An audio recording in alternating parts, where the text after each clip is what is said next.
You've probably heard the phrase your data is encrypted so many times at this point that it stopped meaning anything. Company privacy page says it, the App Store listing says it, the terms of service, which you've definitely read, probably say it too. I even heard my dog say it once. Well, not really, but here's the thing. When most people hear encrypted, they picture their data wrapped in some kind of impenetrable digital vault, unreadable, locked, safe. What they're not usually picturing is that the vault is just sitting open on a shelf in a server room, accessible to anyone with a database password. Because technically, the transfer to the shelf was encrypted. If you've ever gotten a data breach notification and thought, but they said they encrypted everything. Yeah, that's the gap we're talking about. The average person's mental model of encryption is essentially a lock. You put data in, you lock it, only you can unlock it. And that's not wrong, exactly. It's just that encryption is less like one lock and more like a question you have to ask at every single stage of a journey. Is it encrypted while moving? Is it encrypted while it's sitting still? Who holds the key? Where is the key stored relative to the data? Is the key also encrypted? Most people only ever think about the first one. The data moves from their phone to a server encrypted. Good, done, safe.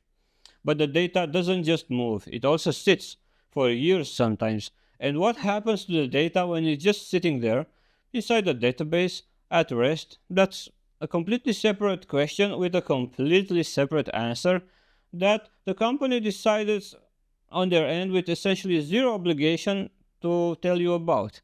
The encryption at rest means the data is stored on a disk, in a database, in a file, on a backup drive, is encrypted even when nothing is accessing it. If someone physically pulls the storage media or gets access to the raw files, they still can't read anything without the encryption keys. There are a few layers where this can happen. Full disk encryption covers everything at OS or hardware level. The entire volume is encrypted. Database encryption is more targeted, just the database contents. Column level or field level encryption is the most granular.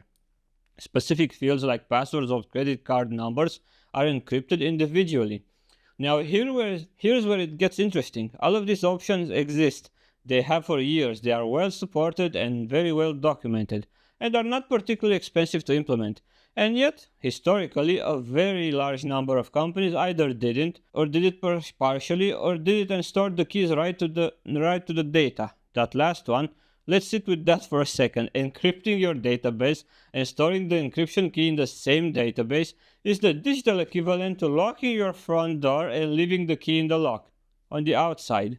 You have now encrypted your data in a way that is meaningfully indistinguishable from not encrypting it. But you get to say in your privacy policy that the data is encrypted, which you do because marketing. Here's why this keeps happening.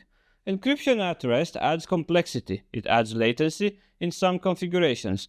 And it also adds a key management problem where do you store the keys? How do you rotate them? How do you recover them if you lose them? None of these are huge problems. They're just problems that require engineering time and ongoing operational overhead. And those things cost money. A data breach also costs money. But a data breach is a future possible cost. Engineering time is a right now certain cost. And companies, especially companies that are moving fast, are structurally optimized to deprioritize future possible costs in favor of shipping. The incentive structure, charitably, is just misaligned.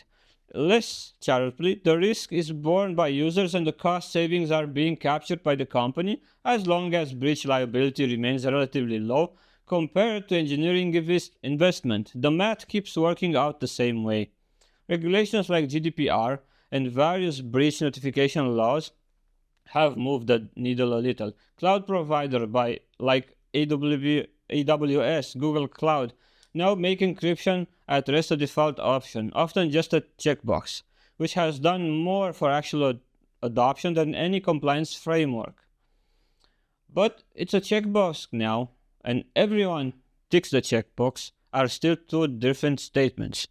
So what do you actually do with this knowledge? First, assume encryption at rest is not guaranteed unless explicitly stated, and even when stated, ask what it means. Does the company manage the keys, or do you? Are the keys stored separately from the data? Is the backup data also encrypted?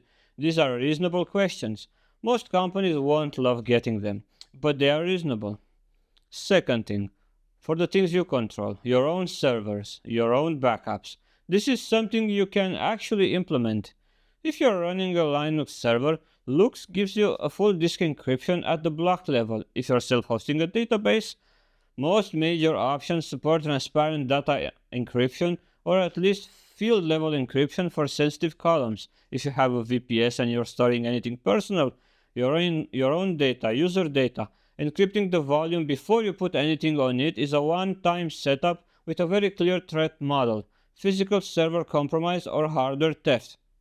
It doesn't protect you from application layer breaches, but it's not trying to. It protects at rest case, which is what it says on the tin. Third, and I know this feels obvious, but don't self-host things you don't need to self-host. So anyway, your data is probably fine. It's sitting in an encryption database somewhere secured by a key that is stored as a convenience in the same encrypted database, behind the password that was last time rotated when the intern who set it up left the company in 2019. Perfectly safe.